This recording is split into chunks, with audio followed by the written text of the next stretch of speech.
Good morning, actually red morning. দেখো এগুলো, এখানে তো পাহাড়ি লঙ্কাই বলে, বাট এগুলোর প্রপার নাম আমি জানি না। তোমরা যদি কেউ জেনে থাকো তাহলে অবশ্যই কমেন্টস বক্সে আমাকে জানাবে। বিকজ আমার জানার খুব ইচ্ছে এগুলোর নাম কী।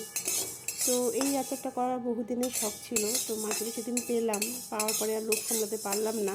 আমি 100 গ্রামই নিয়ে এসেছি, বেশি নিয়ে আসিনি, বিকজ ফার্স্ট টাইম আমার এই আচারটা বানানো তো কীরকম হবে আমি জানি না। তো বেশিরভাগ যখনই বেশি লোভ করি তখনই সব নষ্ট হয়ে যায়, তো বেশি লোভ করিনি এক্ষেত্রে। ধনে আর মেথি একটু শুকনো কড়াইতে ভেজে নিয়েছি, ভেজে নিয়ে এটাকে গুঁড়ো করে এখানে দেবো, উদ্দেশ্য এটাই। সর্ষের তেল নিয়েছি, এটা আমি ফরচুন সর্ষের তেল নিয়েছি। সর্ষের তেলের আচারটা খুব ভালো হয়ে ওঠে, তো তার জন্য আমি আচারের ক্ষেত্রে সর্ষের তেলে ইউজ করি। তো দিয়ে দিলাম, দিতে ইচ্ছে করছে সত্যি কথা মনে টপ টপ করে সবগুলো খেয়ে নিই।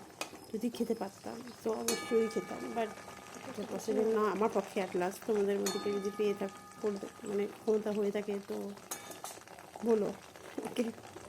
বিকজ এই কালারটা এত সুন্দর, কি বলবো, যতটা ক্যামেরায় এসে তার থেকে বেশি সুন্দর, এটুকু বলতে পারি। একটু রক সল্ট দিয়ে দিয়েছি, তো একটু লবণ না দিলে পরে তো ব্যাপারটা টেস্টটা ভালো আসবে না। একটু রক সল্ট দিয়েছি। এই বাবলসগুলো কেটে যাওয়ার একটু অপেক্ষা করছি, একটু মোটামুটি বাবলসটা কেটে গেলেই এখানে গুঁড়ো করা মশলাগুলো দিয়ে দেবো এক এক করে। আমি যেটা মেথি আর ধনে গুঁড়ো করে রেখেছিলাম সেটা একটু গোটা গোটা করে গুঁড়ো করেছি, সেটাকে দিয়ে দেবো। বিকজ এটা তেলে পড়লে এটা নরম সফট হয়ে যাবে।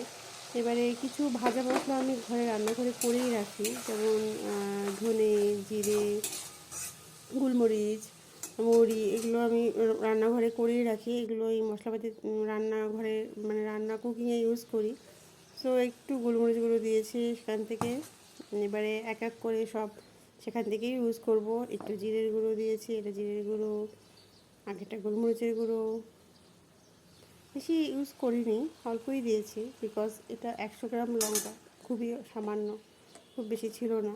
এটা মৌরির ফ্লেভারটা একটা অসাধারণ। যাই হোক, ট্রাই করলাম ফার্স্ট টাইম, কেমন হলো জানি না, চেষ্টা করেছি ভালো করে করার।